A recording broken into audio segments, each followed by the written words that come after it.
ईद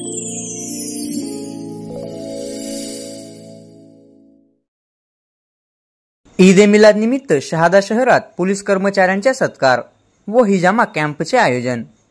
याबाबत सविस्तर माहिती अशी की शहादा शहरात नुकतेच ईद ए मिलादुन नबीचा जुलूस शांततेत पार पडला। त्याबरोबरच शहादा शहरातील कुकडेल परिसरात सालाबाद प्रमाणे यंदा देखील पोलीस कर्मचाऱ्यांचे सत्कार करण्यात आले। यावेळी नंदुरबार जिल्ह्याचे आयपीएस आशिष कांबळे यांचा सत्कार हाजी रफिक सदर चीफ सुन्नी जामा मस्जिद शहादा यांनी केले, तर शहादा येथील डीवायएसपी दत्ता पवार यांचा सत्कार हाजी इक्बाल यांनी केले, तर शहादा पोलीस स्टेशनचे पोलीस निरीक्षक राजन मोरे यांचा सत्कार हाजी निहाल अन्सारी यांनी केले। तर यावेळी आभार जुबेर सर यांनी मानले।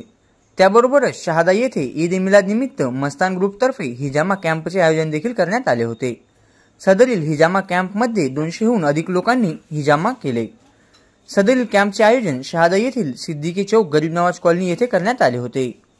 आमच्या महाराष्ट्र न्यूजसाठी मुजाई शेख सोबत अब्रार अन्सारी शहादा। आपल्या परिसरातील संपूर्ण बातम्या आपल्या मोबाईलवरती पाहण्यासाठी आमच्या महाराष्ट्र या चॅनलला सबस्क्राइब करायला विसरू नका।